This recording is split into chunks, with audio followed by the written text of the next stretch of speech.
Hey, good morning. Good morning. Happy Monday. Freshly shaven for the week. Now I just need a haircut. Good morning. Happy Monday.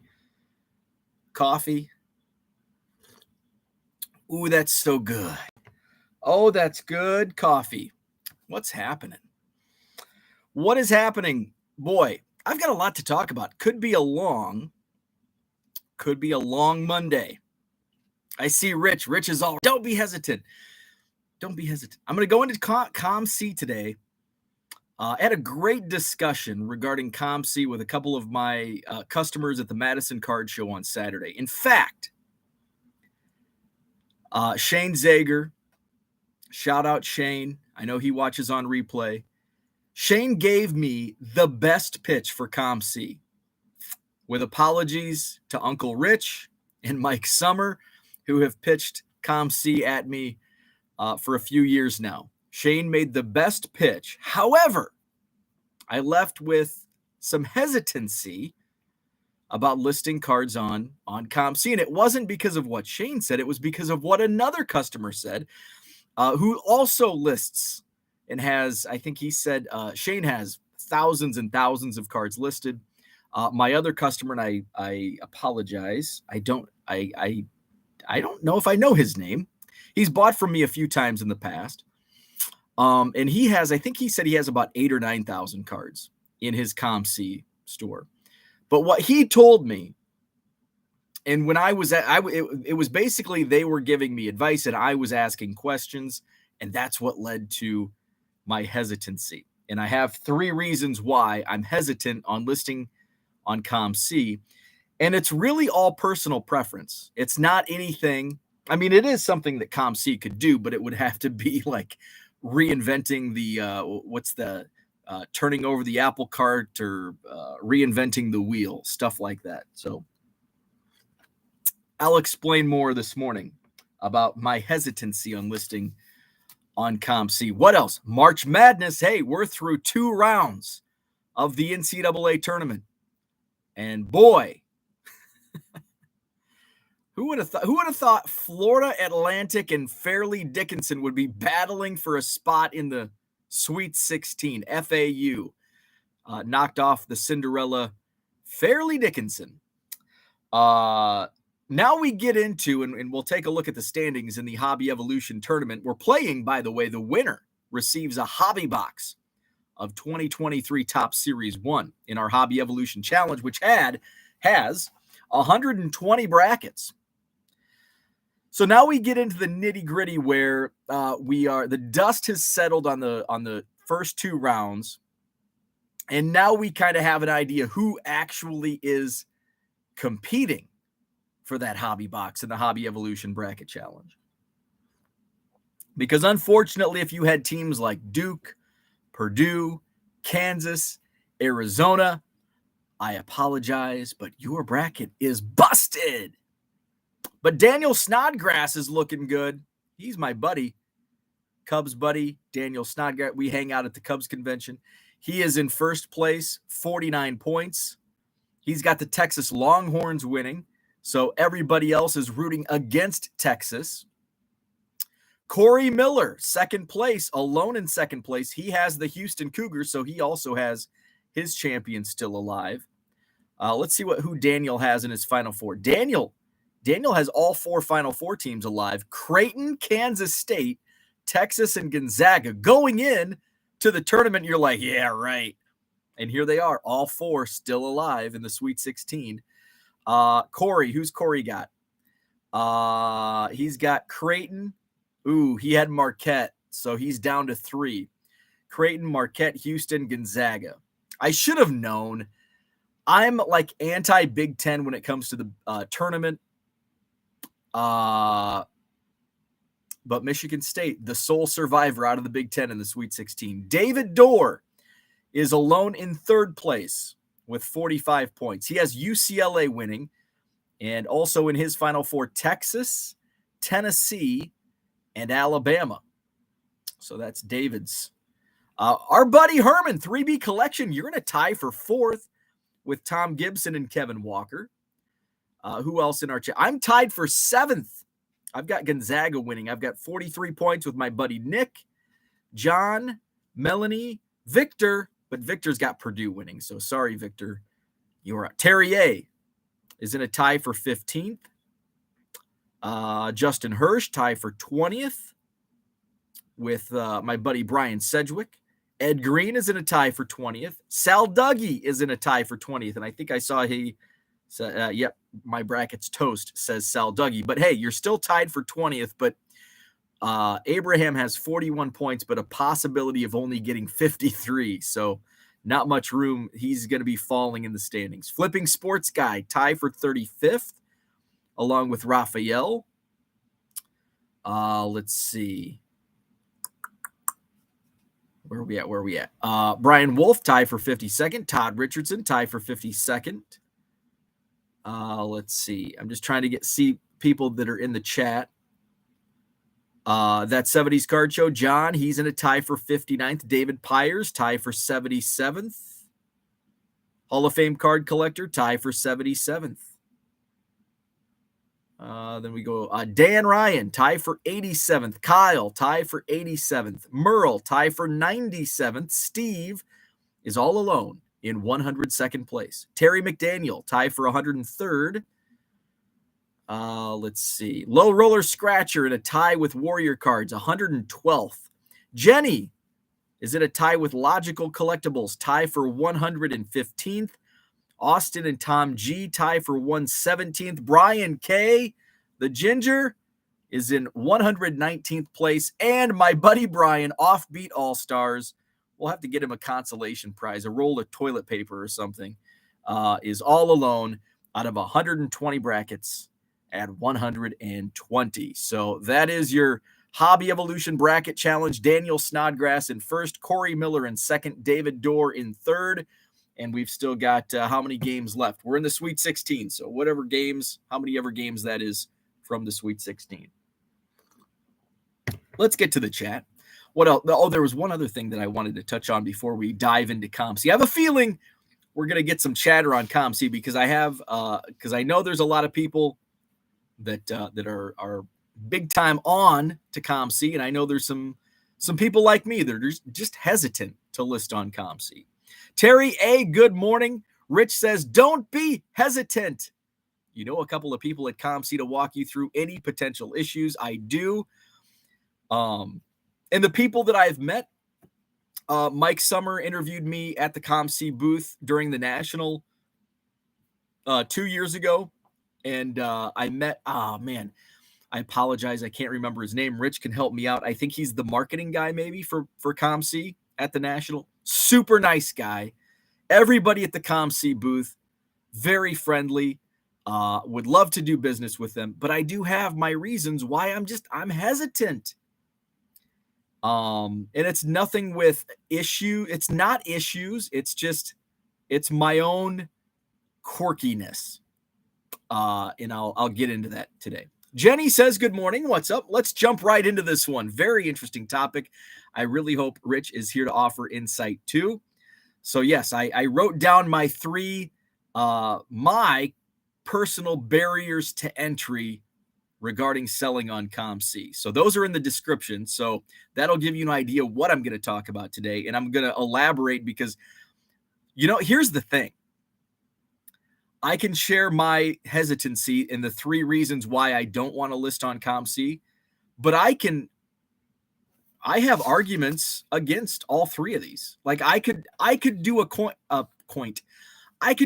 counterpoint on these three issues that I have, or whatever they are, and I could do a point. I could do a point. I'm looking at the word comps on my paper. I could do a point counterpoint for or against these 3 points that I bring up. Brian, good morning. Turkey Cards in the house. What's up, Turkey Cards? Victor, good morning. Uncle Rich says if he goes on StreamYard, we can chat. Sal Dougie, good morning. Ed, what's happening? Dan is with us. Good evening to Dan. Todd, good morning to you. Great way to start my vacation. Hey, love it. Enjoy that vacay. David, good morning. Mike, what's happening? Brian says COMC, nope. 50 cents to upload, pay for shipping, 10% to get your money back. Nope. And I think there's probably a counterpoint to that. And that's number one on my list. It's number one on my list, but it's actually the least of my concern as far as my own barrier to entry. Because there's a cost to doing business in all of it. And, you're paying eBay 13% final value fee, plus those damn transaction fees, legit or not. But I'll get into it. So I understand, and I understand the fees that are attached. Doesn't mean I like it, but we don't have to. Where are we at? Cooter, good morning. Fun WBC game last night. I was watching hoops. And then I went upstairs at like 8:30, and I was actually my wife was on the couch. Oh, I'm going to talk about what my wife was up to last night. Which directly affects me in a good way and a bad way. Harlan, what's happening? Sal Dougie's bracket is toast. Kevin, what's up? Good morning to you. I've been up since 4 a.m. I work for MLB as a junior data analyst, and I've got training games to watch. That kind of sounds fun. I bet it's not after a while. That's pretty cool. Junior data analyst. I love it. I'd get up earlier and get one of those knocked out just in time for your video. Hey, how about that? I love it. Thank you, Kevin. Sal Dougie says, LOL, I won't win, but I do feel better about my picks. There you go. You had a decent, you can end on a positive note. You had a decent first 2 rounds. They're worth the least amount of points, but you did a great job picking those first 2 rounds. Brian says, it's funny here to see all the Creighton flags pop up. Haven't seen them all season, just like Husker fans. Hey, I had Creighton in my Sweet 16. But I also had Drake in my Sweet 16, and that one didn't work out. Red Light 34, what's happening? He says, hit the like button. Thank you, Red Light 34. John says, COMC bulky for a lot of us. That's a good way to put it. That is a good way to put it. And I could also counterpoint that myself when we get into it. I think COMC is here's my thing about COMC. I think it's great. I think the World Baseball Classic is great, but I don't watch it. I think COMC is great, but I don't use it. Just because I think it's great doesn't mean I have to be or will be a user or a World Baseball Classic fan or watcher. And that's okay. Happy Monday, Johnny Boy Cards. Rich is here. Jenny says, with all respect, I'll take the hesitation with a grain of salt because you also hesitate to get a storage unit and have to move 3 million cards somewhere. Yeah, I'm going to get into that here in a second. But, hey, we're moving along. My wife you don't have to get rid of these cards. Storage isn't, at this point, actually, a storage unit is not necessary now. It would have been necessary 2 years ago, a year ago, but it's not necessary anymore because now I will in about a month have space. But I do have a lot of junk that I do need to get rid of, and a storage unit is just overhead that I don't need. Because the new house will have plenty of storage space for my cards. I'll have a giant storage area. I'll have my own storage unit in my basement, essentially. So I don't need a storage unit. But I do need to start moving cards. I'll get into that here in a second. Red Light 34 says, Jenny, I will get your coaches out today. Thanks for the coupon. Jenny picked out some cards. There you go. Christian, good morning. Zach and Porter. He says, Rich, will you hit the like button for this episode? I'll hang up and listening. Good morning, Zach and Porter, card hobbyist. Jenny, let's see, where are we at? $1 out of 15 cents. What's up? Good morning. Why? It's a good question. If you take a look at the description, I have 3 reasons why, and I'm going to explain. Because I could give you these 3 reasons right now, and you'll counterpoint each one of them. So that's why I have to extrapolate.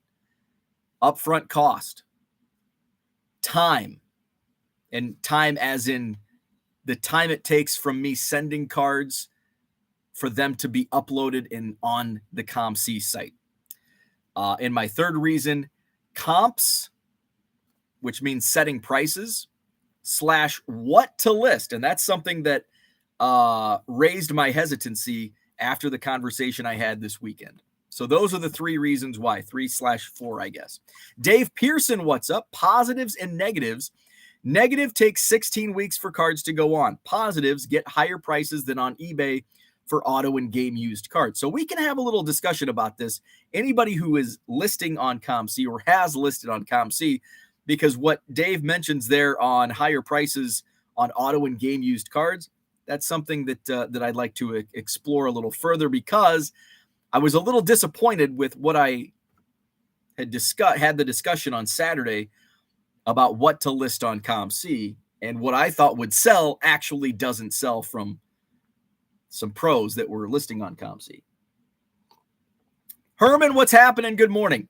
So it sounds like the chat's kind of we're kind of going down the COMC path. So I'm going to stop reading the chat right now and get into my non-COMC portion, and then we'll get back to COMC, because I know that there's going to be a lot of people interested in hearing my thoughts and why I'm hesitant on listening to COMC. But before I do that, and kind of piggybacking on what Jenny mentioned on the storage unit, my wife, I ran to the house yesterday afternoon. I did a bunch of shipping. I had my fantasy baseball draft yesterday. You probably don't care who I drafted. You want to hear me talk about COMC, so I won't talk about my fantasy baseball draft. If somebody asks about it in the comments, maybe at the end of the show, we'll talk about my fantasy baseball draft. So after my fantasy baseball draft, and what's kind of nice is I could ship and draft at the same time, because I had the second pick in the draft. So after my pick, it's like 23 picks or whatever it was, 20 picks or whatever to the next draft pick. And then it's like boom, boom, and then I wait. So that's good when I have shipping to do. It's bad when plus it was like a morning, it was like 11 a.m. draft. So if it was like 7 p.m. at night and I'm drinking beers, it's like, oh my God, I'm drunk by the time the freaking draft ends. Anyway, after my draft, I ran over to the house because I haven't done an updated video yet for building the ultimate card room. So I took that video. I'll upload it later today. Remember that my video skills suck. So the editing and the production value is -3 because I suck at all that. So basically, it's just me walking you through and showing you the process, showing you the progress, and explaining what stage we're in and all that good stuff. So after I did that, I went to the grocery store, got some groceries, and came home. And my wife says, I have good news and I have bad news. Oh boy. I didn't even say which one to go to first.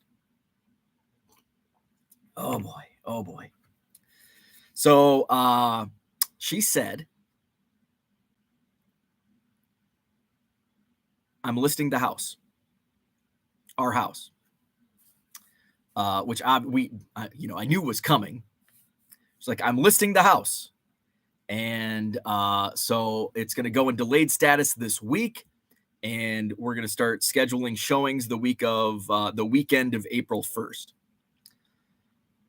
I'm like, okay, is that the good news or is that the bad news?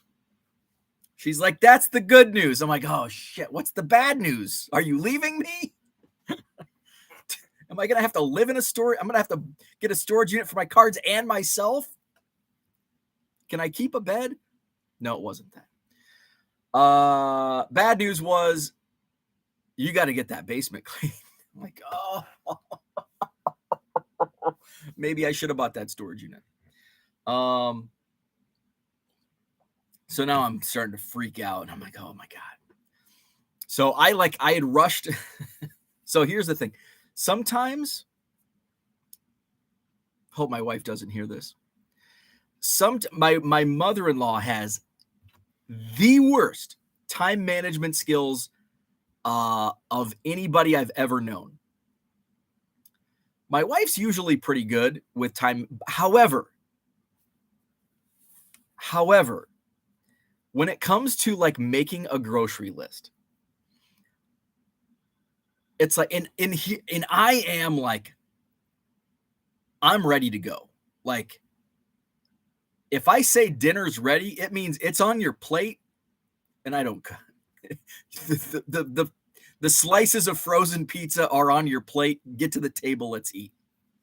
My wife says dinner's ready, and there's still like a minute left on the timer, and then she's got to take it out. It's got to cool off. She's got to put. It's like, okay, I could have shipped like 7 more items, and making a grocery list.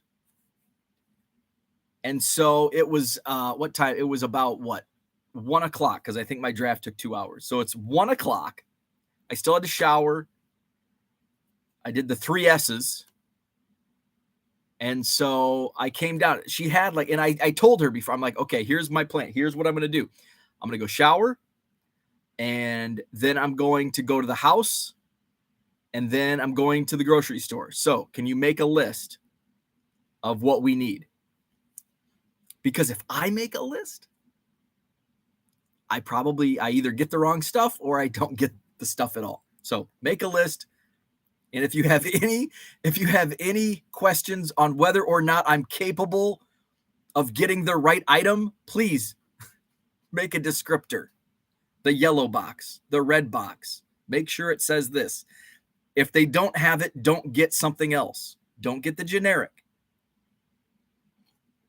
Get the can, not the box, all that. So go upstairs, do my 3 S's, get dressed, come downstairs. I'm freaking ready to go. Like, I've got shipping to do. I've got to go to the house. I've got to get gas. I've got to go to the grocery store, and I've got to get back. And I still have a bunch of more shipping because I didn't ship on Saturday. So my wife has a piece of like a paper, and there's nothing written on it. I'm like, what are you doing? I'm leaving like right now. So she's like, turkey and ham. And I'm like, yeah, I said that before I went to take a shower. I said, I'm going to the grocery store. I know we need turkey and ham. Can you make a list of what else we need? We need turkey and ham. And then she like looks in the pantry, and I'm like, I'm leaving. So she has like 2 things on the grocery list. And I'm like, I've got a lot of work to do today. I have to leave. I don't have 10 minutes to just stand here and wait for you to decide what you need from the grocery store. So in that 10 minutes, like it's going to be 20 minutes before I actually get to the grocery store, because I'm going to the house first, then I'm going to the grocery store. So text me with whatever you need. Didn't even text, just here. So I think I did okay. But then I came home to good news, bad news. Sorry, wife. So the bad news is we have to make it spotless. And then now I'm starting to freak out. I'm like, oh my God, I'm starting to, I'm like, oh crap. So I'm like, I like rushed her before I went to the grocery store. I rushed her because I have a lot to do. Like, I have a lot to do today. And now I have twice the amount of work to do, 3 times the amount of work to do. So I'm like, okay, I said I had a lot of shipping to do. Well, now I've got, and she's like, no, you still have it. I'm like, no, don't tell me I still have a month. You know how I'm a procrastinator. And if you give me time, I'll wait. Your due date's Thursday, and Wednesday night, I'm freaking up until 3 a.m. because I didn't do shit for the month prior. So you need to push me on this one. This one, you need to push me. Don't push me on the grocery list, but push me to get my basement cleaned. So pictures are being taken a week from Monday, which is today. So next Monday, we have photos, the photographer coming, which is okay. Like I can get my, because basically the photos are only going to be taken of like the finished space. They're not coming into my card room and taking a picture of this room because A, it's unfinished, and B, look at it. So it's just basically the rec room. So I had a bunch of cards just from sorting last week that I've got to pick up. I've got to take down, and like for showings, I've got to take down like cards that are like displayed on shelves. I'm going to put all my bobbleheads away. My wife will come down and stage. It'll basically be bare bones. Like it'll be staged. So that's where we're at. It's like, it's real now. Like, I mean, we have this new house that's like completely gutted and being built. That was real. Now it's real. Now it's real. Now I have dates. Now I have dates to get cleaned up and moved out. The good news is my guy that bought my last truckload of bulk, I reached out to him like as my wife's still talking through this, and I'm like, Jim, are you still interested? Just trying not to sound too desperate. I need your help. So we're meeting on Friday for another bulk, and then in the meantime, I've got to get my card show inventory moved into the card room. I've got to get the rec room cleaned up, bobbleheads put away, all that crap. And then showings the weekend of April 1st. So I'm gonna head back to Anawan that weekend while we have showings. Just get out of town, and hey, maybe so that'll be fun. I'll be back home the weekend of April 1st. So maybe we do a Saturday Night Live, with apologies to the great Saturday Night Live show. We'll do Saturday Night Live with Mom. We'll get a few Michelob Ultras in her. And from my boyhood home in Anawan, Illinois, we'll have my mom on. And we'll talk about, maybe we'll bring some of my report cards and we'll dissect grade school Bo's report cards. April 1st. April Fools.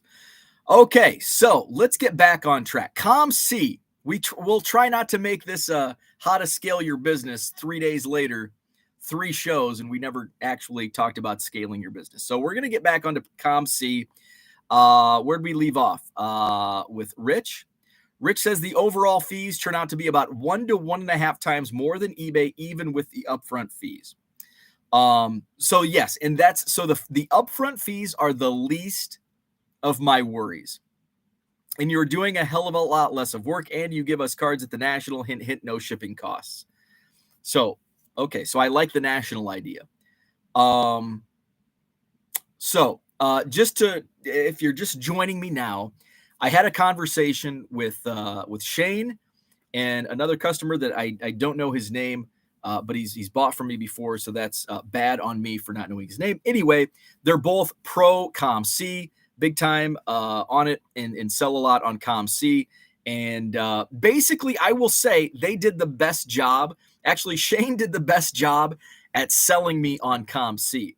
The other customer who's big on COMC, I had some questions and just shared my thoughts, and he kind of popped the balloon for me, which I'm going to get into regarding what to list. But I want to go back to Rich's comment about the overall, or not the overall fees, the upfront fees. Yes, that's what yes. So I do want to, so I have 3 reasons why I'm hesitant to list on COMC. In no particular order. Actually, these are probably in order of least important to most important. The upfront fees, the upfront cost. And I did make a note here on my notes. That's the least of the barriers to entry for me personally. Time, as far as uploading time, from the time that I ship my cards to COMC or drop them off at the national, hint, hint, and then they are uploaded to my store or whatever they call it on COMC. And then setting prices and what to list. Okay. So the upfront cost is the least of my concern because, like Rich says, because it's an upfront cost, it's like it scares us off. This kind of goes hand in hand with number 3, on what to list. Because if I say I submit 1,000 cards to COMC, I'm spending what, $500? Like, that's a significant upfront cost to list 1,000 cards. I know there's a lot of work in the background. Okay, I get why there's these costs. So I'm not trying to be, cheap and saying, oh, it's not worth it, because I know there's a lot of labor that goes into it on COM season. So I get it. I understand the reason for these costs, these fees. But it goes hand in hand with, okay, so say I spend $500 on listing up front. What if I don't do my due diligence, which is on me, by the way? I'll take responsibility, but also on my end, I have to put more work into studying what sells on COMC. And that's something I learned on Saturday in these conversations. I'm like, oh, I've got all this prism color and all this mosaic color that I can list on COMC. And I was told that stuff probably doesn't sell. It won't sell for, it's very slim margin. That kind of burst my bubble. So here's the thing with eBay. I can list 1,000 cards for nothing. I mean, yes, there's a cost for my eBay store subscription that allows me 60,000 free listings each month. But that's fractions of a penny per listing. And it can sit there and not be sold. But on COMC, I have that upfront cost. My break-even point right away is $500 just for the listing. And then on top of that. So I understand it has to be, you have to make, you're not listing $1.50 cards on COMC. It's, the $5, and I think Shane might have said $5 to $20 is the sweet spot. So there's work on my part. And to Rich's point, you're doing a hell of a lot less work. I'm actually doing a hell of a lot more work. And here's why. Because A, I have to cherry pick and sort through cards to submit to COMC, number one. That's very time consuming. With eBay, and it's like, well, what if you list 1,000 cards on eBay? I can take a stack of 1,000 cards. Remember, there's no upfront cost on eBay. Boom, boom, boom, boom, boom. Can list 1,000 cards in a day. Without sorting and without any sorting on the back end, because it's tab 13A, 13B. And it's all right there for me. On those cards, everything's $1.50. If I'm listing some junk wax rookies, maybe I have to do some count. I didn't know what the market was for Don Mattingly rookies or Bo Jackson rookies or Mark McGwire, because I didn't list too often. I mean, I kind of knew the market for Mark McGwire because I've 87 tops is so prevalent. But that stuff's easy. I don't have to, setting prices is easy. It's like $1.50. If it's a $3 or $4 card and I list it for $1.50, hey, customer's got a good deal. Okay, so there's no setting prices. I don't have to set the prices at all. I just basically put 150 in my spreadsheet, copy, paste all the way down. COMC is a little different. Once they get to COMC, I have to set the prices. And since I'm dealing with $5 to $20 cards, that's a market I don't know as well as the market I currently do on eBay. So I have to get familiarized with that market, which is more work for me. The only less work it takes out, which I will admit, shipping takes a lot of time. It would be nice to have some passive income eventually with COMC doing that shipping. Okay, so that's kind of what I wanted to bounce back from Rich's comments. Let's go back into the chat. We see Michael is here. Good to see you on Saturday, Michael Renicky. Rich says, since you are driving to Chicago for National, that is not an issue on that level. No, not at all. What's up, Reppin' Rajon Rondo? Good morning to you. Flipping Sports Guy says the upfront fees are just a huge turnoff to people. Card Dealer Pro and the time to scan and check Card Dealer Pro is less than that, 50 cents a card. Absolutely. And that's another thing. Not everyone has a feed scanner and Card Dealer Pro or Chronazio or whatever uses File Exchange. And I understand. And so I'm doing this full time. I have the time. Would I like to have more? Would I like to have another avenue to list cards easy like COMC? Yes, but there are those barriers to entry that And I understand the upfront cost. Like, I understand there's people like Uncle Rich and there's people cataloging and shipping. There's a lot of cost that goes into it. But for me, like, putting out that money, and I have to have, it's not, nothing's easy in life. And I understand that. But it's actually more work. It sounds like it's less work, but it's actually more work for me because it's not my lane. My lane is eBay and these low dollar cards. And I'll go into time. I haven't even touched on time yet. I'll get back into the chat before I get too far behind. But that's another thing. Flipping Sports Guy says, my bracket has been great. I had my whole 8 intact till Marquette lost. Well, you're not doing that great, Flipping Sports Guy. Where are you at in the bracket? You are in 35th. You were in a tie for 35th place. You do have 40 points, but there's how many brackets have 43 brackets have 40 points or more. So, Flipping Sports Guy, you were in a tie for 35th. Who's Daniel's in first with 49 points. Let's see. Zach and Porter, we love the World Baseball Classic. Rich says, I never got tired of doing stats at the U.S. Tennis Open, although some of the women's matches in those days were, well, kind of boring. Zena Garrison won the first set 6-1 in an hour and 15 minutes. Kevin says, the game I had to review was last year's Cubs-Brewers. Cubs won 9-0. Relief pitcher was tossed out. Long 4-hour game. Paid, though. Very nice.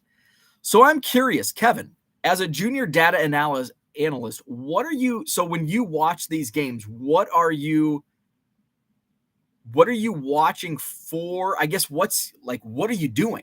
What type of data?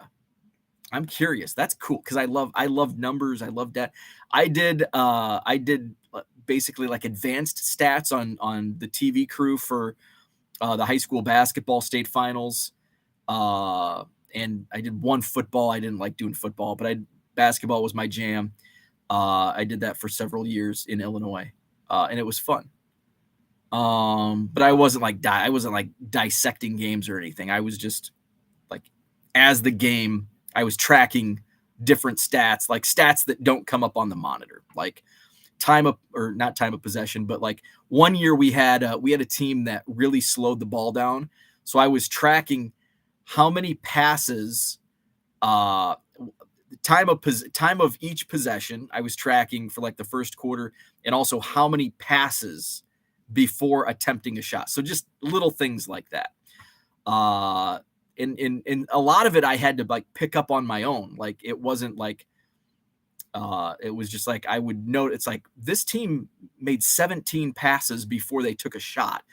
I want to track this and see. And then I would track like 5 possessions, and it's like, they averaged 14 passes per possession before attempting a shot.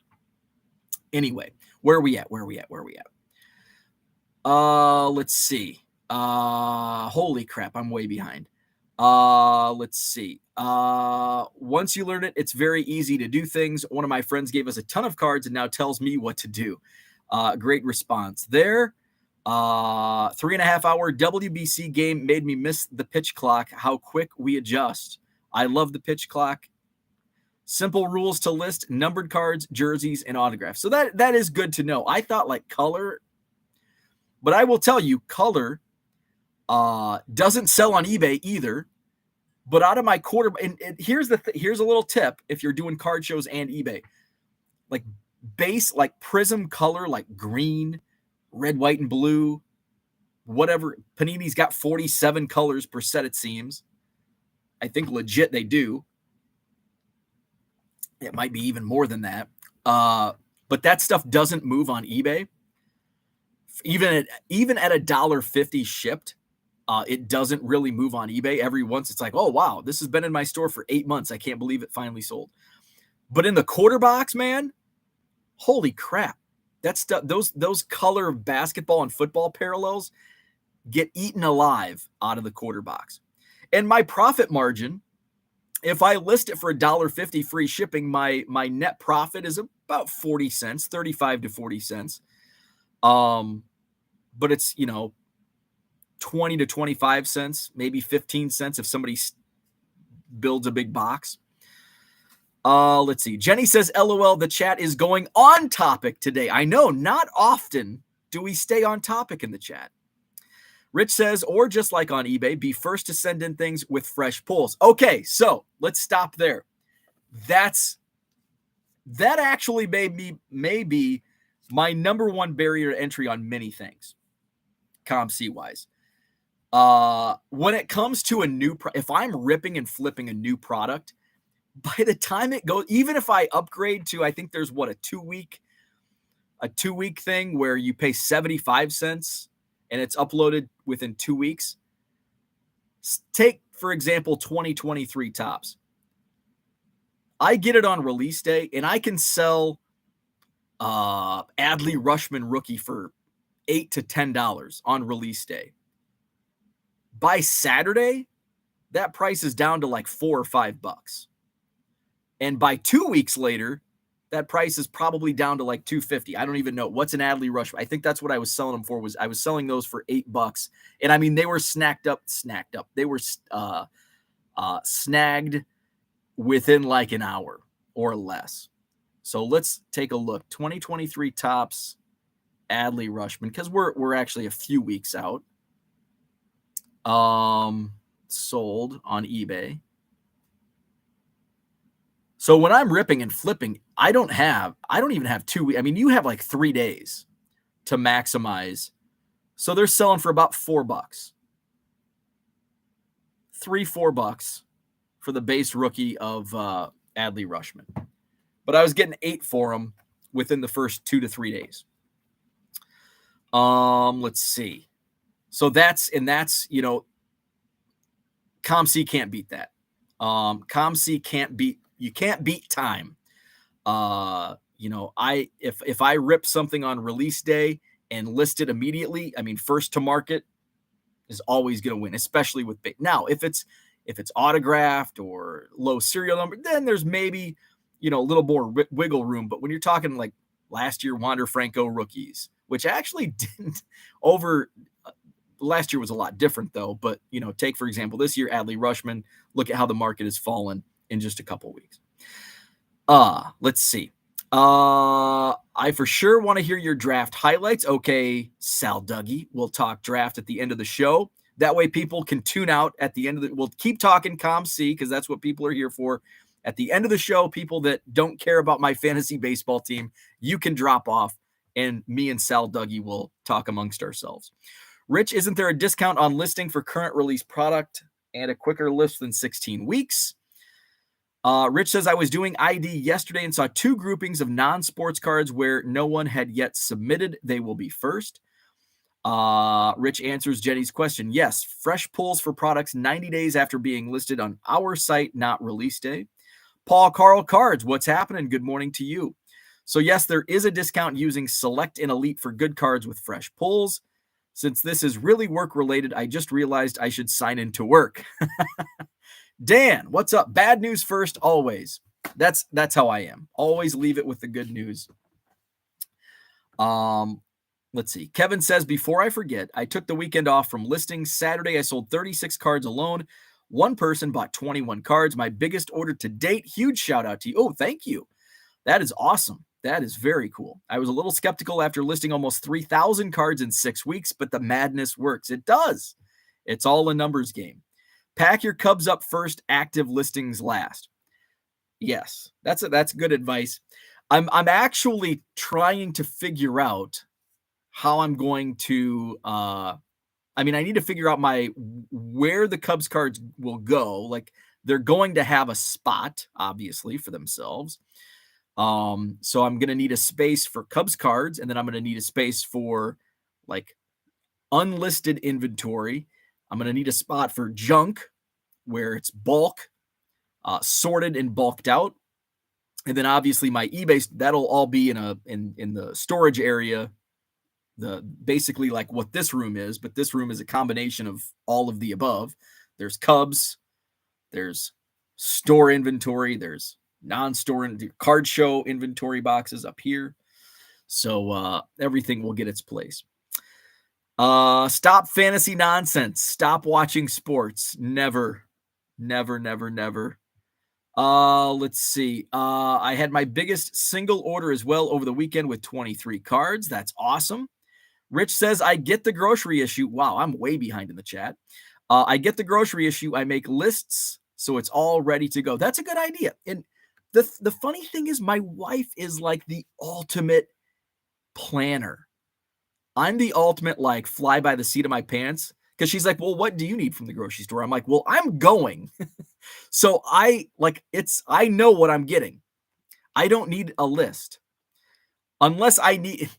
Here's the thing with me and groceries. We're getting off on a tangent here. Surprise, surprise. Because I get the same crap every time. Breakfast burritos, frozen pizza, Hot Pockets. Boy, I sound like the picture of healthy eating here.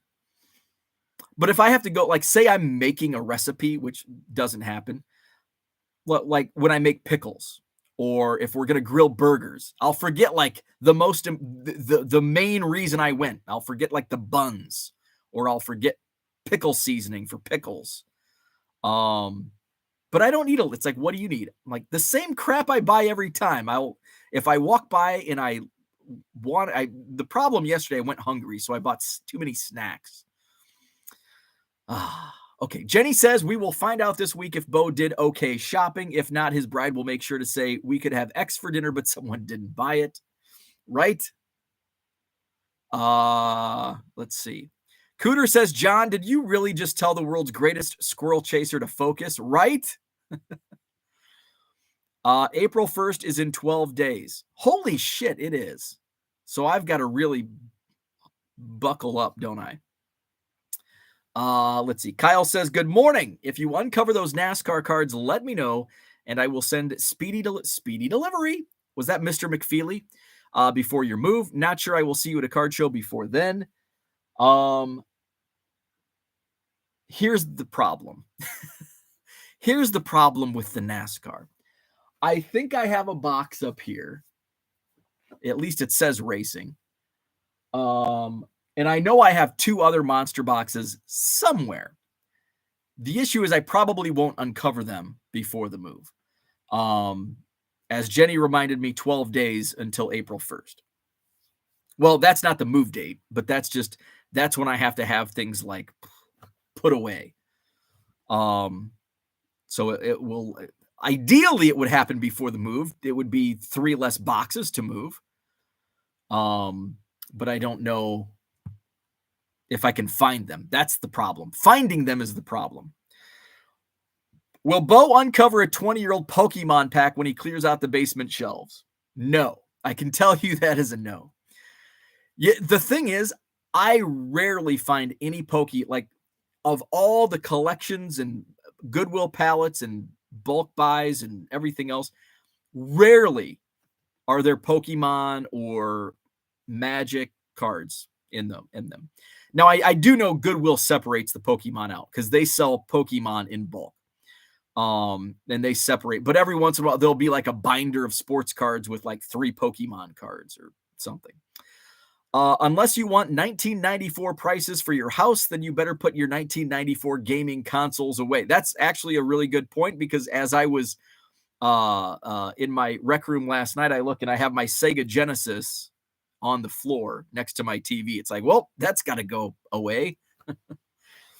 Jason says, I flip everything from COMC to eBay. John says, submitting cards to COMC at the National is impractical to an overwhelming majority of sellers. I'm curious why it's impractical. I think that would be the most practical. In fact, as Rich mentioned that, here's my barrier to entry on COMC. Even though I could easily take a box to the National this July, here's what's stopping me. Number one, I've got to sort through and find cards to submit. I don't want to spend that time, especially right now, the next 2 weeks. I don't want to spend that time on that. But eventually, yes, I think that's something that And it's also not something that I need to do all in one sitting, right? When I'm going through cards and it's like, I'll list this on eBay. This is something I can list on COMC, and I put it in a box, COMC, for future. I've got till July. So that's number one is just the time for me to go through things. But here again, and I'm going to counterpoint my own point. Just do it as you go. Kind of like I pull cards. I have a customer who digs through my quarter boxes, and he goes, "Hey," he goes, "I can't believe I've never asked you this before, but I'm always looking for the same players in your boxes, and this is what I pay for players." And some of the players he pays more than a quarter, like 50 cents for certain players and 75 cents for others, 20 cents for some. And usually he's getting them for less than 20 cents anyway. But yeah, I do want to get, his full paying price if I'm spending the time sorting, but I'm not like going out of my way to sort. But like the bulk boxes that I bought 2 weeks ago in Janesville, I was pulling cards as I was sorting, like, oh, he's looking for Aaron Judge and Ohtani and Trout. These are cards that, if it's a card I know I can sell on eBay for $3 or $4, I'm going to put it in the eBay pile. But okay, this is just a Bowman base or a Topps Chrome. It would be $1.50 on eBay, but it's an easy 25 cents. It goes in Mike's pile. So I think I had pulled just from those boxes alone, like $30 worth of cards of players he was looking for. And now I know. And so last night, as I was going through some of the last box, pulled another small stack of cards for him. So at the next show, I'll probably see him in Rockford in a couple weeks. So I can take that approach. So I was my barriers of entry. So number 2 barrier to entry is just learning what to list and what to sell, because remember, I'm paying an upfront cost. I don't want to just list crap. On eBay, I can list crap. 1989 Fleer, Jose Canseco, can sit in my store for a year. Might sell, might not sell, but there's no cost attached. There's a fraction of a penny attached to it. So those are a couple of my barriers to getting it out. Let's see. COMC will be taking submissions at the Minnesota Card Show in April. Oh, that's a question. Will COMC be taking submissions at the Minnesota Card Show in April? John says the inability to sell the same card in multiple manners is another strike. Ange and Steph are currently scheduled to be in Minnesota. Very cool. It's ironic that COMC also uses eBay. It's actually it's genius. It's genius for COMC because it gets them more looks. Show a large amount of the cards on COMC get cross-posted on eBay. eBay is a household name. People say eBay that shit. People use eBay to buy cards for gifts, etc. I think COMC is more of an internal hobby marketplace. Kyle nailed it. Kyle nailed it on the head. Because what I list and what I sell on eBay, 1989 Fleer Jose Canseco, and that's a perfect example. I don't think it was Jose Canseco, but on Saturday morning, I get an alert from eBay. I sold to the same buyer 3 cards. That's $4.50. My net on that is going to be around $3. 3 1989 Fleer cards. I think it was Roger Clemens, maybe Wade Boggs, and I don't know, Mattingly. Basically penny cards. And cards that I probably acquired for less than a penny a piece. And my net profit on that transaction, $3, $1 per card. That's something that COMC you can't do. But on eBay, it's like people just go to eBay. It's a household name. It's like Kleenex. People know eBay. Non-hobby people. I want a baseball card. How do you know? Like, we are in this vacuum in the hobby. We know about COMC. We know about Sport Lots. We know about Whatnot, TikTok, blowout forums, blowout cards, Dave and Adam. We know there's so many places to buy cards. Ask somebody that has no idea about baseball cards, football cards, basketball cards. Ask them, and they're like, say, where would you buy baseball cards? And they might say the IGA. Well, that's where I bought them 30 years ago. Isn't that where you buy baseball cards? I don't know, Walmart, eBay. That would be a fun man on the street. That would be fun at like not at the national, but like leading up to the national. Like go to you don't want to go to Walmart because most people would say Walmart. Just randomly ask people. Ask the next 10 people you talk. When you go to the office today, or maybe you're already at the office and you got your headphones in listening to me. Oh, that'd be pretty cool. Let me know if you're doing that. Ask a couple of your coworkers who you don't converse with about baseball cards. Ask them, hey, if you had to buy a baseball card, where would you go? Where would you buy a baseball card? What I've learned, many people within the hobby don't even know about Sport Lots and really COMC. More people know about COMC than Sport Lots, but some people are like, what the hell's Sport Lots? I've never heard of it. It's like, well, you sell commons there. So Kyle brings up a great point about eBay being a household name. Mark Hoyle, good morning. Rich says to John, nothing ironic. It's just good business for people who don't want to do their own CS, etc. Customer service. Yeah. It's genius. The cross promotion. I mean, it's definitely more beneficial for COMC than eBay, but it's genius for COMC. Jason Puck, I constantly find cards misplaced on COMC. My last find was a Chipper Z team listed with the demos. John says someone is paying for that extra step. Yep, the eBay. Yeah, it's passed on to the eBay user. Because they're higher prices and higher shipping. COMC is great for people who want to set and forget. It is. I would agree with that. And for me, this is full time. I can list cards on eBay. Easy peasy. The shipping, not quite easy peasy. That's the only thing. But it's much easier for me to list cards on eBay than it is for me to find cards to list on COMC and then set the prices on COMC. Let's see. Yes, pre-pandemic, we were 25 cents a card in 8 weeks to list. Rich Klein says we also got really affected by 2020. Paul Carl Cards, I'm working on finishing up a setup to hire someone to help check the AI's work by logging into my scanning computer via remote desktop. That's one way I'm scaling. That's next level. I love it.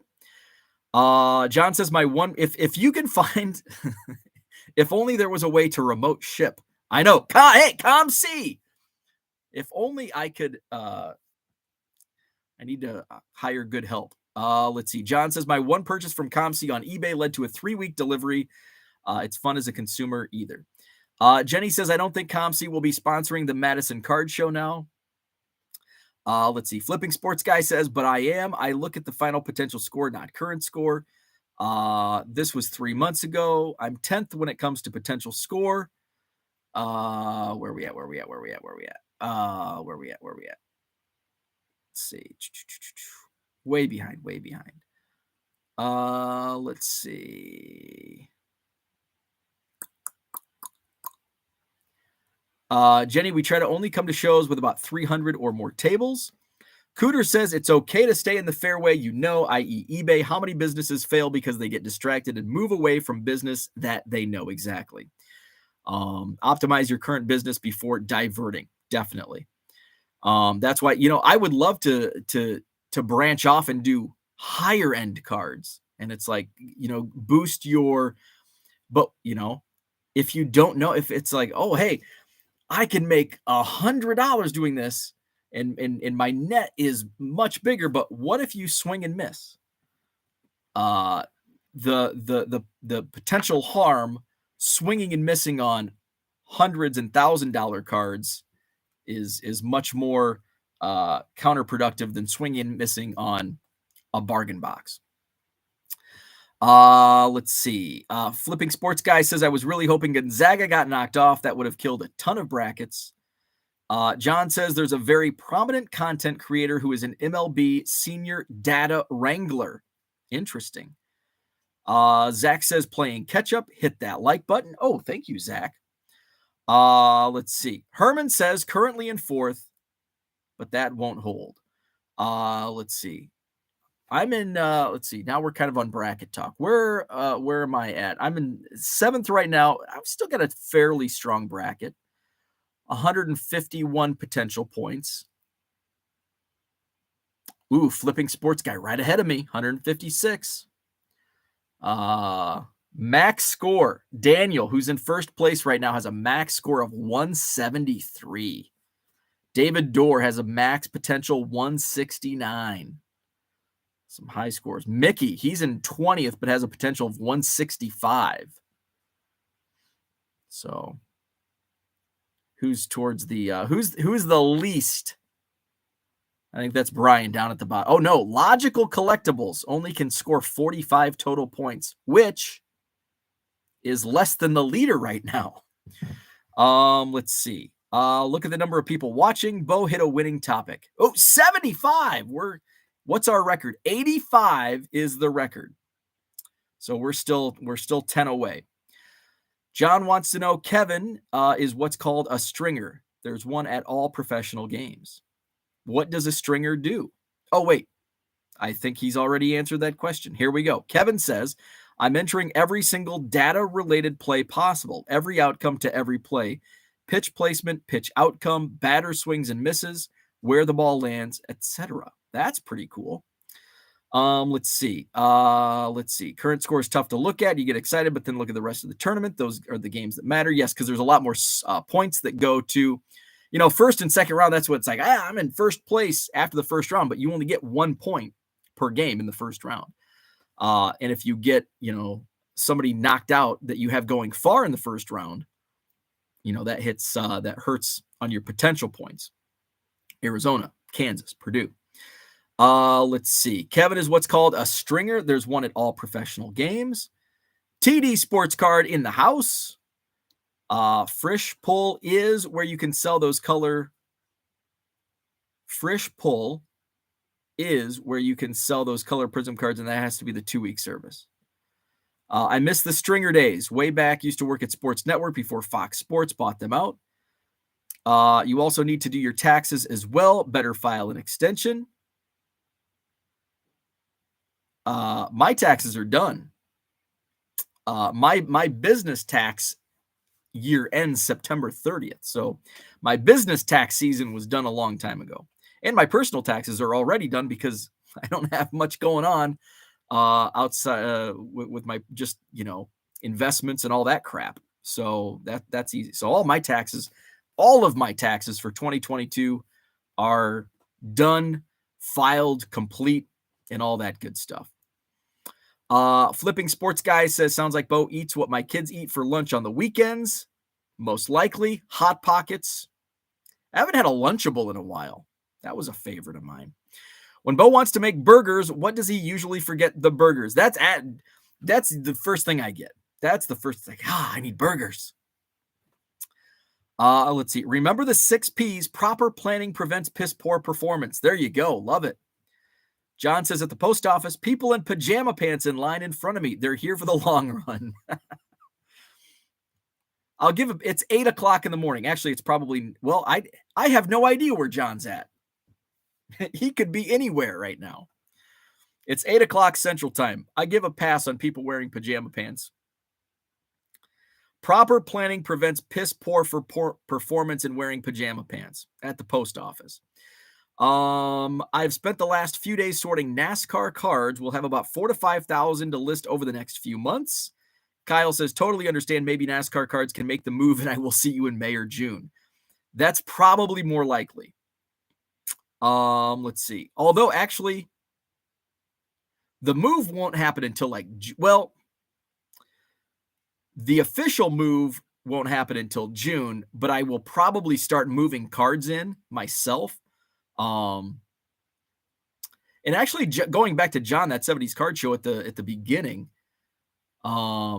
see, I can't move these shelves in because there's cards on them. Well, I could, like those 2 shelves back there have Cubs cards, and I think that's what I'll move in first. I think I'll move my Cubs because that's just sitting there. It's not going to be sold ever. My wife's like, what are you going to do? Are you going to sell these? No, I'm not going to. They're Cubs cards. So yeah, and I've got 3 shelves already. So once it's drywalled and work is there, it's an unfinished space. So I just need the walls up. Maybe I'll start moving, and hopefully that's, let's see, I think he said 3 weeks, so mid-April, which I've got like card show. April's a busy, by the way, sidetrack, tangent time. I've got a busy April for card shows. I'll be out of town a lot in April. Wife's kicking me out for showings first weekend. Second weekend, Rockford Card Show, I'll be set up on April 8th. The Green Bay Card Show is April 15th. I'm still like on the fence. I'm going to have to make a decision here in the next few days. April 23rd is a Sunday show in Janesville, and then April 29th is the Madison Card Show. So going to be a busy April, which is good. Let's see. Hall of Fame card collector. I just bought a bunch of Kenny Pickett rookies for this season. Nice. Kyle wants to know Terry's eBay store. Hall of Fame card collector. I think he will have a great season. Rich says at the Dallas Card Show, Angela and I talk to new people and make sure they do their best to give us cards which work. We tell people do not send in some cards. Twin City Collectibles on eBay. Rich says, or in some cases, don't send us any cards. We've talked about this on the Dr. Jim podcast. We do tell people no when we have to. John says, because most people don't attend the National. Many fly in. Those who do probably buy at the National and then submit where it makes sense. I reckon it's also a return line at Kohl's. I'm thinking on a smaller scale. I wasn't thinking like monster boxes flying into the National. But if you have hell, even a couple thousand cards, you can submit. If you're 2 800 count boxes fit fine in a backpack, bring them on, or hell, your whatever, if you get a carry-on and a personal item, bring those on the plane with you. 2,000-3,000 cards. I'm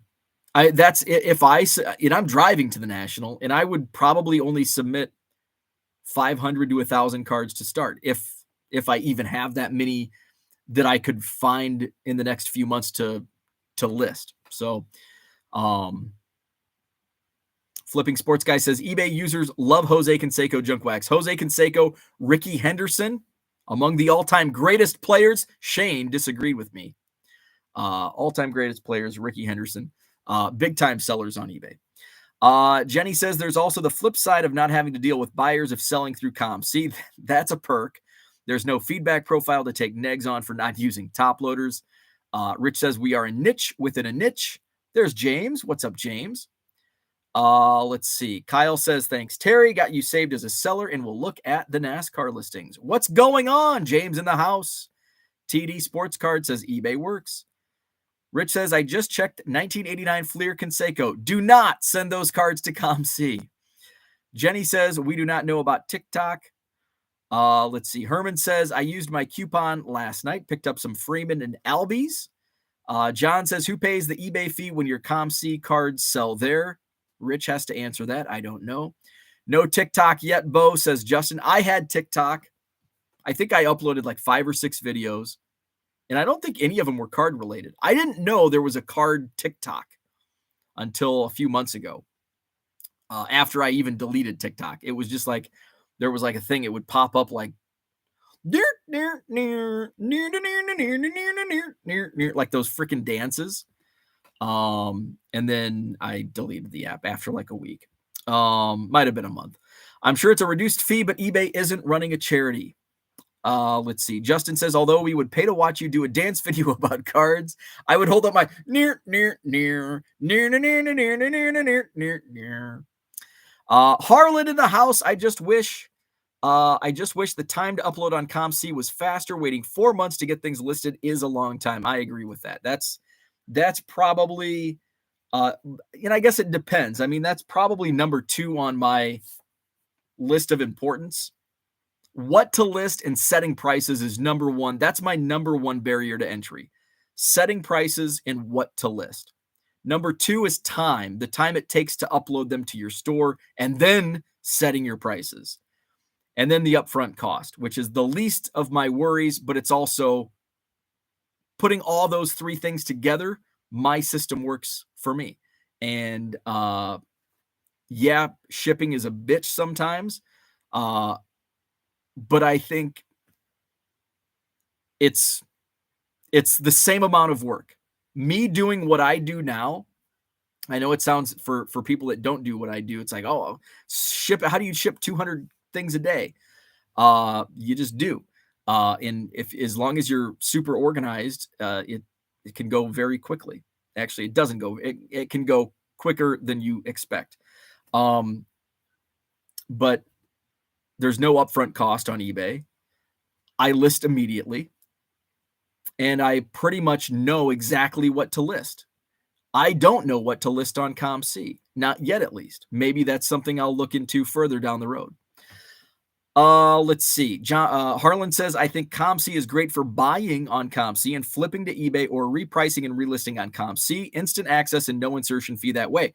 And also, I think it's almost better to do the reverse. And here I am, why I'm hesitant, and here I am saying, I think it's better to buy on eBay and list on COMC. Look at what Paul Carl did.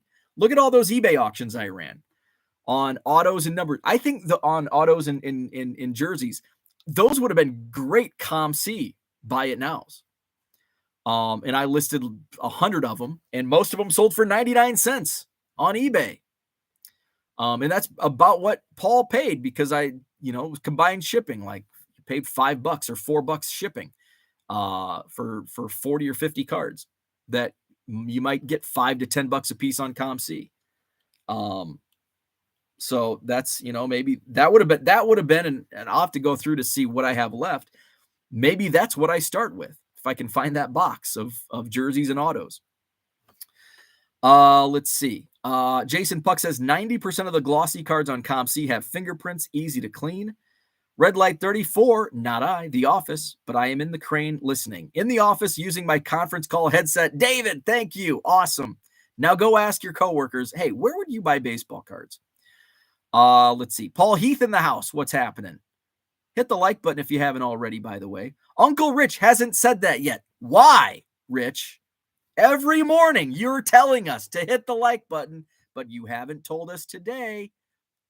Where are we at?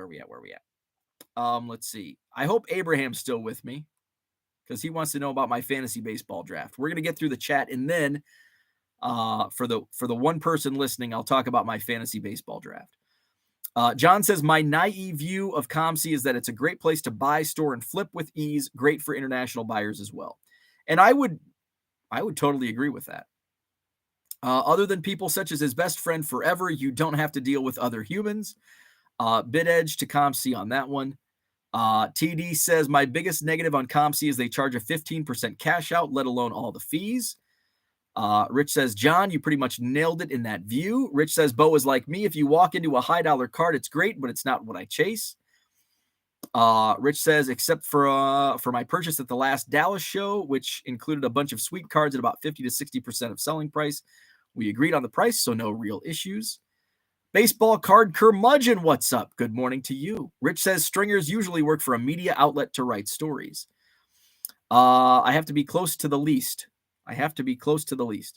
At least back in the day. Dante, what's happening? Good morning to you. eBay's reach will never be matched, and quick flipping will never work on COMC. 100% agree. The reach on eBay is unparalleled. COMC is a great platform, but I don't see them as the same in my book. I can list cards in less than a minute on eBay. Absolutely. Absolutely. John says, I apologize for being down on COMC. Just doesn't work for me as a seller or buyer. And that's same here. I'm completely in agreement, 100%. Those who know me understand I'm an outlier. And with COMC, I'm 100% on that same track. It's just, it doesn't fit my strategy as a seller. Rich says, my taxes are done except for paying the IRS. Rich says, John, we all love you, but you missed your calling. John says, surprise, the business you and your wife are in led to finished taxes. Congrats. I know. It's not easy. That's one thing I didn't realize how difficult it would be. That's why you hire a good accountant. Let's see. Rich says, you should be the baseball card curmudgeon. He's talking to John. Hall of Fame card collector says, I'm currently eating breakfast at the dining hall and watching. Awesome. Love it. John says, the good thing about having 4,000 to 5,000 NASCAR cards is that they'll still be there a year from now. Let's see. John says, I'm already editing the April Killed Bo video in my mind. Looking forward to showing it at your wake. It's going to be a busy April. TD says, I'll be setting up at the Southwest Florida Card Show next Sunday in Cape Coral. Very nice. John is right. There is a subset of people who shop at the National and bring us cards every day, including the one and only Dr. Jim Beckett. Brian M., what's up? He's going to be in Cape Coral. Very cool. Rich says, Jim has finally done some stuff on eBay. Next step is to have him set up at a show. Brian says, shopping, haven't set up in 20 or so years. Rich says, what do I need to answer? Spam it up, says Jason Puck. The eBay fees are picked up by the seller, the buyer, I mean. The seller gets the same money on eBay or COMC. That's good. If cards are on the site, you do get comps to other cards on the site. Victor, what's happening? Good morning to you. Have to run. Thank you. I appreciate it. TD Sports Cards, says I'll have a lot of singles and PSA at the Cape Coral Show. Waiting on 4 cases of top loaders, and he'll have some supplies. Ooh, I've got the belches this morning. Rich says, by the way, one more thing. We also recommend new people start with 89 to 199 cards so they learn how the system works. Well, there you go. I won't bring 1,000. Paul says, I listed those cards on eBay and have only sold 1 so far. I'm still in the red. Holy sh! Are you serious? Wow. Maybe I didn't understand that. Maybe COMC. I wonder if you put them on COMC. I don't know if you use COMC. But I'm curious if something like that would sell on COMC. I can't believe you're still, for what you paid for those, and you're still in the red. I mean, if you only sold 1, obviously you're still in the red because there wasn't a $40 or $50 card in there. Rich says, nor like my friend who started with 12,000 cards. It's all about scale, right? I said that at the start of the chat. Let's see. Well, thank you. Sal Dougie's still here. Good deal. We'll talk fantasy baseball. Victor wants to hear about my fantasy baseball draft. Rich says it's not a 15% cash out. Once upon a time, it was 15%, but percent is much lower now. Well, that's good. Victor's draft is next week. Jason sold over 1,000 on eBay, not bragging about my small store, but all was bought from COMC. John says COMC would do well having a YouTube channel. That's how people digest information these days. Rich says they used to have a YouTube channel. Ripping with Cooper, what's up? My son and I are setting up at our first show this weekend. We get to hang out with Dot Gooden and Charlie Hayes. What do we put in our bargain boxes? That's a loaded question. It depends. I mean, if it depends on if they're dime boxes, quarter boxes, dollar boxes, $10 boxes. Quarter boxes, color parallels, refractors sell really well. If you're doing a dime box, you could do stars. Just kind of depends. Flipping Sports Guy, I like the free cash out on eBay. I do too. Landon says, what a minimum value that would be worth sending to COMC? I think Rich has a good answer for that. I would assume it'd be like in the $4 to $5 range, but maybe it's less. I don't know. Rich says, yes, but their cash out is the final value fee. I mean, I think fees are probably a wash. Between eBay and COMC, I think at the end of the day, it's probably a wash in terms of dollars. Paul says, maybe I'll try COMC with him or a card show, doing my first one next month. Rich says he can contact me and I can see if they are worth sending in. Brian says, as a photographer, if you paint your walls white in the new house, make sure you use dimmable LED lighting. I don't even know. I have no idea what we're doing. I don't know if my walls are white. That's my wife's. That's her forte. Lighting. I do know my rec room will have dimmers. Not every room will have dimmers. I think, most rooms will have dimmers. 4-leaf cards. As a collector, I buy probably 60% of my single cards from COMC. Most are less than $4. Jenny says, as a collector deep in the hobby for the past decade, I have bought 0 cards on COMC. I bought 6 on eBay just last night. I've only bought a few cards off COMC. Let's see. Rich says, as I said, it's about 1 to 1.5 times more on COMC than eBay for doing less work other than pricing your cards. I still think it's more work for me. For some people, I think it's less work. But for me, I think it's more work for COMC. I may actually know something about lighting, says John. Okay. Now we're done. We're done on COMC. Let's talk fantasy baseball. Stuff over 4 usually come from eBay. It's mostly a shipping thing. So let's go to my fantasy baseball draft. So my fantasy baseball draft was yesterday. I put out a poll. Rich is gone. He's like, I'm out. Fantasy baseball, I'm done. So thank you, Uncle Rich, for your insight on COMC. So I'd put a poll out because I was debating on who to keep. It's a 5. We keep essentially 7 keepers, but 2 can have 0 major league service time. So 2 minor league keepers, 5 major league keepers on our 26-man roster. So my minor league keepers were Aurelvis Martinez, shortstop in the Blue Jays system, and Jordan Walker, who he's just lighting it up. So my keepers, I ended up keeping Dalton Varsho because he has catcher. He can be a catcher, center field, and right field. So you get that good, all those good positions for Dalton Varsho. So he was kind of on the edge. A lot of people talked me into keeping Dalton Varsho. My other keepers were Francisco Lindor, Randy Arozarena, Juan Soto, and a starting pitcher, Aaron Nola. So since I only kept 1 starting pitcher, I had the 2nd overall pick, which would basically be number 62 since there are 60 keepers. I had the 2nd pick in the draft. Some of the free agents available included Adley Rutschman, Dylan Cease, and another starting pitcher that was a potential keeper for me was Luis Castillo. And I put a poll out right before my draft because I was torn. It's like, what if I wanted Dylan Cease because I wanted that 2nd starting pitcher. I wanted Dylan Cease, but then I saw Adley Rutschman. I was reading up on Adley Rutschman. It's like, oh, man, catcher Dalton Varsho might lose his catcher eligibility this year. So what do I do? And if you could pick up a young catcher like Adley Rutschman, one of the best catching prospects, in a long time, could be a good one. So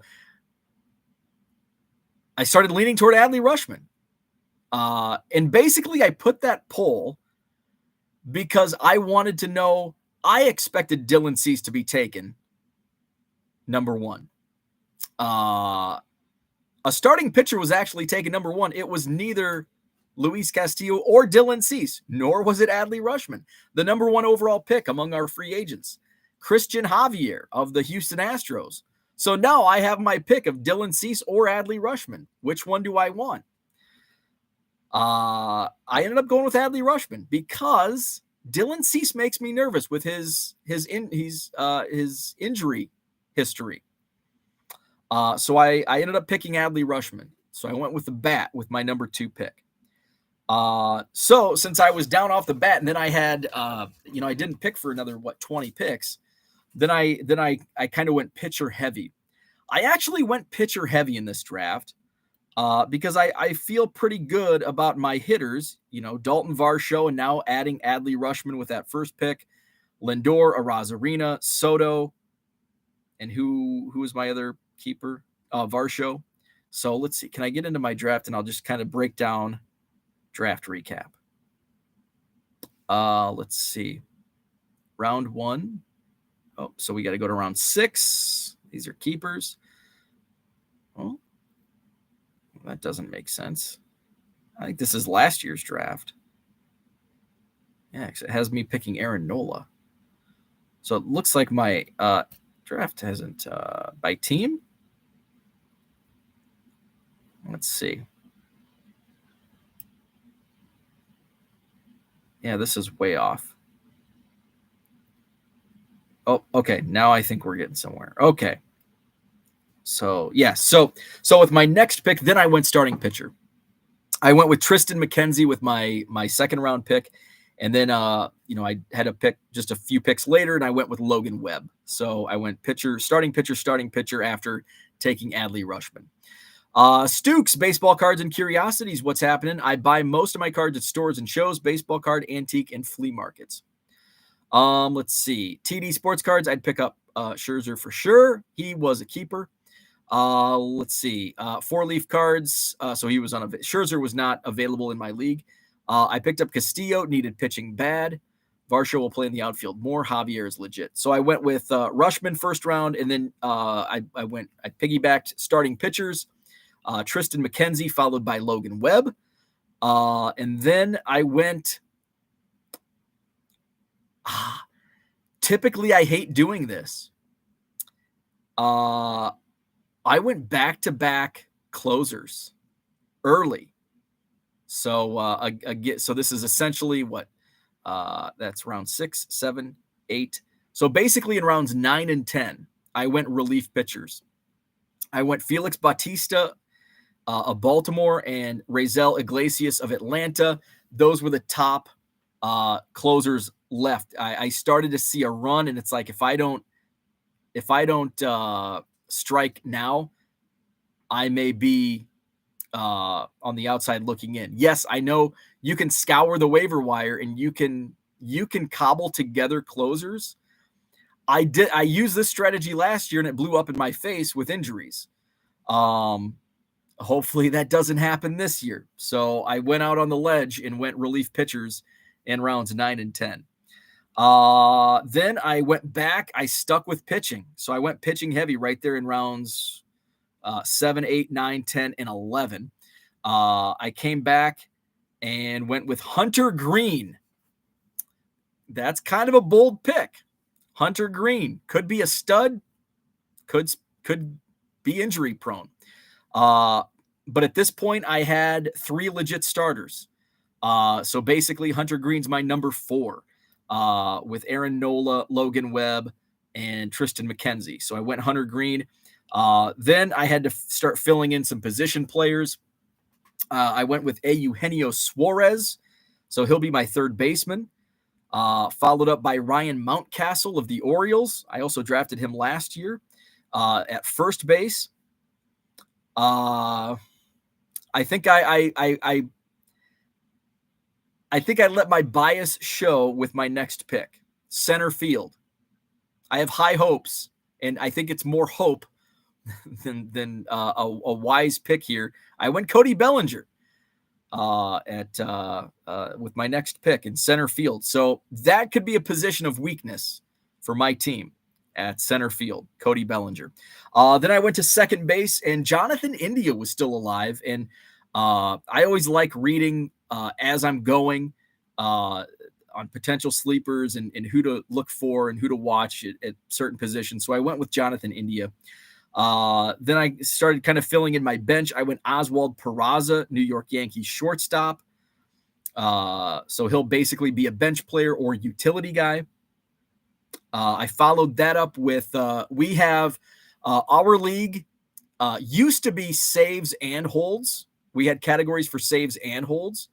But this year we contracted it, and now we're doing saves plus holds.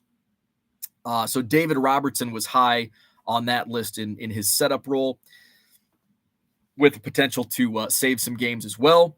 So I took David Robertson. Then I went back to starting pitcher. This guy's my dark horse. Again, there's probably some bias. Zach, I'm referring to his minor league career. He did not have a good minor league. He was injury prone in the minor leagues significantly. So quite a few. He had Tommy John right when he was drafted. And then he had another serious injury. He missed most of a year. He missed like 2.5 years, I think, in the minor leagues. Now I'll have to go back because I don't want to talk out my ass. So when Obama was president, pretty much. But hey, injuries are injuries, man. I hope for him he doesn't have injuries, but it makes me nervous with and maybe that's biased for me because it happened when he was in the Cubs system. Justin Steele, my next pick after David Robertson. Again, some Cubs bias there, but I think Justin Steele, I think most people, a lot of people are, oh my God, Wilson Contreras went to the Cardinals. I think that's the best thing that happened to the Cubs because I think, take a look at some of the stats. Take a look at the starting pitcher stats with Wilson Contreras catching and compare it to Yan Gomes catching. And the pitching statistics for Yan Gomes catching are way better than Contreras. He did not handle young pitchers well. So I think the Cubs pitching staff, starting pitchers, are going to be surprisingly good this year. And Justin Steele is my dark horse pick for NL Cy Young. I am that high on Justin Steele. So I took Justin Steele. So he's my number 5 starter, and he's a guy that I think could be in the running for a Cy Young. Then I was so excited. I typed out like this. I got too cute in the chat, in the draft chat. I got too cute after my Justin Steele pick, and I lost focus. Imagine that. And then I had to scurry because that was pick 251, followed by pick 254, and I took Bubba Thompson, Texas Rangers left fielder. That was a reach. And hopefully it pays off. Hopefully it's like, since we're in March Madness, hopefully it's like the year VCU was a bubble team and Dick Vitale went on this epic rant about VCU and how they were not deserving to be in the field of 68. And they played, I think this was the first year or second year of the first 4. They played in the first 4 and they advanced, I think, all the way to the Final 4 that year as a first 4 team. And so hopefully, as I'm like in my own head bitching about my pick of Bubba Thompson, hopefully he comes out and has an awesome season and makes me look smart for that pick. I went back to a relief pitcher, Tyler Rogers, with the next pick. And then I went back to a starting pitcher. I wanted to have 6 starting pitchers. And I went Jameson Taillon. I probably should have drafted a 7th pitcher, starting pitcher.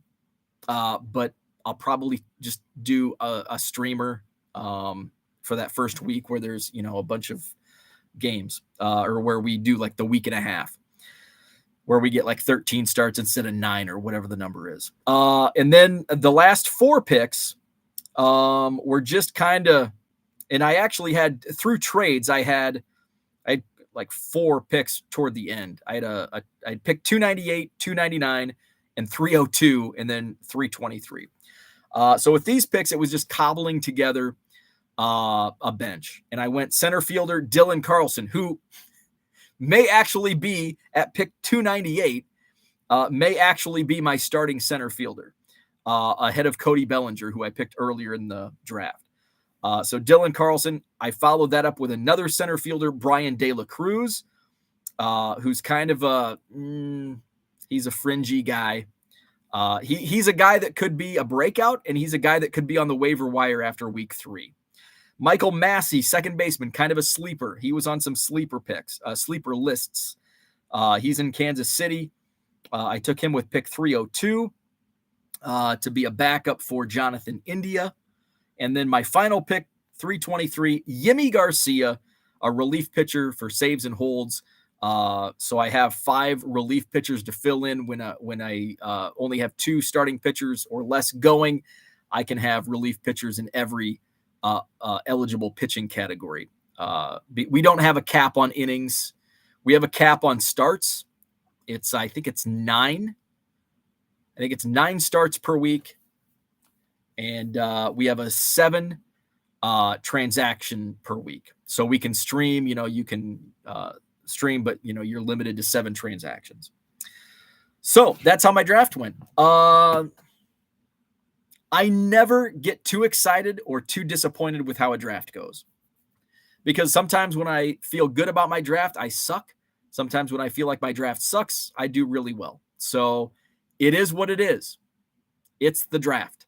It was my draft, and I'm sticking to it because I have to. So let's see. TD Sports Card says India has a good on-base percentage. Hunter Green is a great pickup. If healthy, he'll be in the top 10.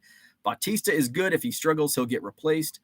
Let's see. Flipping Sports Guy says holds is a great category. You can load up on everyday players while guys load up on categories. You load up on setup men instead, who can also get saves. Let's see. So when Obama was president, Moncada looked great yesterday. Justin Steele and Alec Mills are good sleepers. Michael Massey went to Brother Rice. 4 leaf cards. We have a 3 transaction limit. It feels Ooh, that's too limited. I do not like that. I do not like 3. 7 is a great number. 7 is like the perfect number. So, okay. So before I go, let's take a look. Dylan Cease. Let's see. And we'll see. We'll see how I look at the end of the year. What was picking up at, and actually it's really not 3 years down the road. Was it a smart pick, Adley over Dylan Cease in my fantasy draft or not? Let's go to stats. Minor leagues back when Obama was president. So he was drafted in 2014. And so he missed, he had Tommy John that year. So I know that was 9 years ago, Zach. So in 2015, he just appeared in 11 games. 2016, he was hurt again, and only appeared in 12 games. 2017, he was hurt again and only appeared in 22 games. He was not hurt in 2017. He started 22 games in 2017. Let's see, 2018, he had a full minor league season, 23 games. And I think when, he was traded in 17. Let's see, 2018. So he started 23 games in 2018, 19. Let's go back to the majors. So early in his career. So hopefully he's overcome that. But I just get nervous, man. I just get nervous. 2020, 2020 was the COVID year. So we got to strike that. He started 32 games the last 2 seasons. So that's good and bad. It's good because he started 32 games the last 2 seasons. He hasn't had injuries since the Obama administration, but I just don't like those underlying, like they were there. But maybe they were there and they're gone. Like you can't predict injuries. Just makes me nervous. Let's see. Sal Dougie says, thanks for breaking it down. Thinking about doing a fantasy baseball team for the first time in 2 decades. Really, it's fun. And I know a lot of people say it's a grind, and I prefer fantasy baseball over fantasy football because I enjoy baseball. I like baseball. I suck at fantasy football. Victor says fantasy baseball is the best. I agree with that. I used to do like 3 leagues a year. That was a bit much. Now I do 1. It's super competitive. So I do the 1 league per year. There's money on the line. It's super competitive. We have a Discord where we, talk smack. We do trades. We talk about the generalities of baseball. So it's fun. It's entertaining. You get to know the guys in the league. I only know personally 2 of the guys who I had gone to college with. And then most of the rest of the league, I think, went to college with our commissioner, who I went to college with. Flipping Sports Guy says you can only predict injuries when it comes to the Mets. You know they'll happen and tank their season like clockwork. Terry says only 3 likes. Hit that button. I think we've got 31 likes, but thank you. So that's what I had for today. Thanks for listening to me talk about COMC and drag on about fantasy baseball. So guess what time it is? Time to ship. Time to get this damn basement cleaned up. We'll be back at it tomorrow morning, 7 a.m. Oh, somebody disliked. Somebody just disliked my video. I went from 31 to 30. Boo! Oh, back to 31. Thank you. You saved me. Thanks for tuning in. We'll be back at it tomorrow morning, 7 a.m. Central. It was Uncle Rich. How dare you be hesitant about listing on COMC? So that's what I had for today. Thanks for tuning in. Like, subscribe. Later today, I'll upload the video. I'll walk you through the new house, basement, card rooms, progress, and all that. So have a great Monday. We'll talk at you tomorrow.